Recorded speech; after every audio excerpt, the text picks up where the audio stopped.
Hi guys, welcome back to the channel. The Viking here, of course. And of course, a lot of controversy outside of the movies with DC, with Walter Hamada and Ray Fisher at the moment. Ray Fisher, of course, coming out with a big statement. I talked about that the other day, labeling Jeff Johns as a racist, Walter Hamada as an enabler.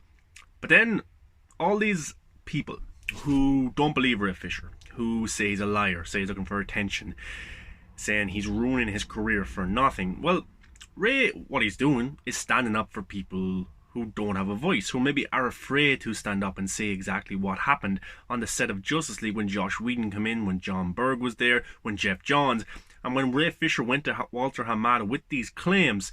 Walter Hamada basically laughed at him, laughed at Zack Snyder's Justice League. So that's pretty bad. So people don't believe Ray Fisher, and every time he comes out and speaks up against Warner Brothers, they come out with a puff piece article talking about Walter Hamada, how he's doing such a great job, he's unbelievable in the role, and Warner Brothers stand behind him 100%. We've seen Jim Lee comment on that as well, and Cernoff, Toby Emmerich. These guys are all backing each other up, while Ray Fisher is trying to get the truth out there and trying to get this done the right way. Now, he went to Walter Hamada. Walter Hamada seems to be protecting his friends.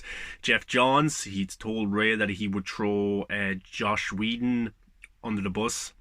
He would throw John Berg under the bus so he could save his buddy Jeff Johns. Of course, all that's hearsay as well. But of course, the stuff that Warner Brothers say, how can that be believed as well? Like, every time Ray posts something, they come up with some shit news piece or something to back up their claims. Like with the Jason Momoa scenario, they came out with a Frosty the Snowman. He had to say that was not true. Gal Gadot talked about her issues with Joss Whedon as well. So Warner Brothers' track record isn't too good. And a few months ago, before DC Fandom, a day or two, they announced that Ben Affleck will come back as the Flash. Well, why do that 2 days earlier? Why not do that at DC Fandom, where all of the fan base of DC will be watching? And that's something to get everybody hyped. They did it 2 days before with an article, not even that big of an article. It wasn't even done by Variety, I don't think, one of the big ones. Ray Fisher said that was done to gather attention away from him and his claims. But people say Ray Fisher hasn't told us anything. He hasn't backed up his claims. And I've always said he doesn't have to. There's victims there. 80 people plus were interviewed for the investigation. And that doesn't mean every single one of them faced abuse on set. Some of them might have seen something, just asked what happened and stuff like that. But there's still a fair few people that faced abuse. Gal Gadot wouldn't do that scene where Ezra Miller landed on her boobs. She had her issues with Josh Whedon. She went away from him. She shot herself separately. What other people had issues with Josh Whedon as well, or John Berg, or Jeff Johns? You know, what else happened? It's not for us to really know what took place in those interviews with those people, because that's their story. If they want to come forward and they want to say what happened, then they can. But Ray Fisher is trying to get every person who tried to cover this up in a position where they have to face action. And that's such a brave thing for Ray Fisher to do.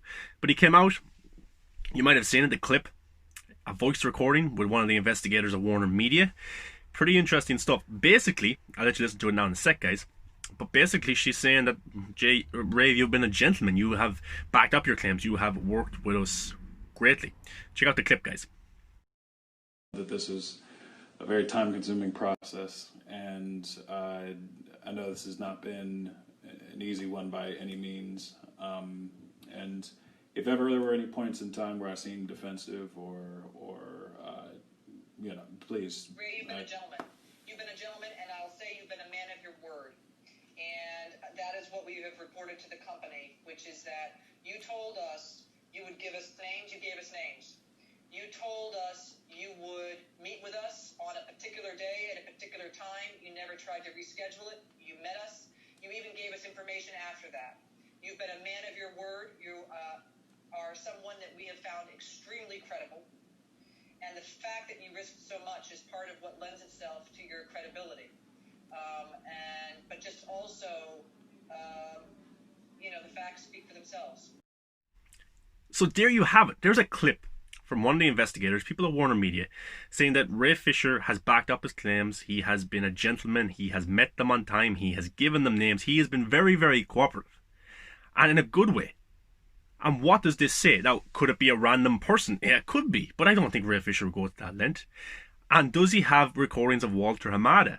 I bet he does. And other recordings with other people. Now, Did they know he was recording? Can he release them? If they didn't know he's recording, would that stand up in court and all that kind of stuff? Probably not. Probably not.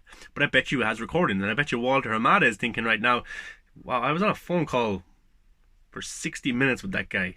So I bet he did. And I wonder what he did say. And I would love to hear that recording as well. But obviously this woman, whoever she is, gave the permission for her to be recorded and maybe gave permission for this to be released. I'm not too sure. Maybe she is so much on Ray Fisher's side here and trying to help him. She sees all these claims about people saying he's a liar. And she says, yeah, release that. Put it out there. And maybe we'll switch people over. And there is going to be people who aren't going to switch, who are just going to say Ray Fisher is doing this for attention, he's a liar, and he's a troublemaker and all this stuff. But we've had people back up his claims. And this woman here as well, who's a part of it internally, backs it up as well and says that he has offered everything that he said he would offer. So it's pretty interesting. Going forward, what happens with Walter Hamada, Toby Emmerich, I don't know. But I do know that DC is a bit of a mess in terms of how they treat their talent. I did a 30-minute video on this, guys. I ranted and I raved because it annoys me. But they've been very disrespectful towards their talent, towards their actors, even towards their fans. And it might be catching up with them, and maybe it already has caught up with them. You know, Zack Snyder's Justice League trends nearly every single day. Zack Snyder's trending today as well. You know, and does Birds of Prey, Shazam, these other movies that Walter Hamada was so big behind, do they have that kind of pull? Of course, they don't have high-profile characters, but of course, it's a movie. You need to do well. It's going to be interesting when Zack Snyder's Justice League come out. Like, if Walter Hamada wanted the Snyder Cut, he would have announced it over the last 2 years he was in the position. He would have talked about it in articles. He's never really talked about it. He let an article come out about him, which titled Zack Snyder's Justice League as a cul-de-sac.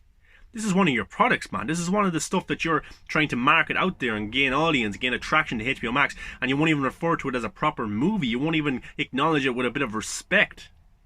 The cul-de-sac comment, it could have been taken out. It could have been edited in a different way, but you let it go out there and let this kind of controversy and these clickbait articles happen where people said Zack Snyder's Justice League is a once-off. It's interesting stuff. But it all overlaps. It does. Big time it all overlaps. It's interesting to see what happens. Because what did you think of the recording of not Walter Hamada, that'd be an interesting one to see, but one Ray Fisher had of the internal investigation. Backs up his claims. He has worked with them in the right way and he has given them information. And I'm sure Walter Hamada and Toby Emmerich are trying to cover this up as best as they can. But Ray Fisher ain't stopping because there are still people in positions who are responsible for this stuff. And the worst kind of enabler, titled by Ray Fisher, is Walter Hamada. What other stuff is going to come out? This is definitely not over, guys. You know, big drama, of course, but we have the movie to look forward to too. But Ray is standing up for something he believes in, risking his career, and that's a very brave thing to do. But guys, what do you think of that recording? What do you think of the scenario with Ray Fisher and Walter Hamada? How do you think this ends? Does it end badly for everybody? Is there no winner?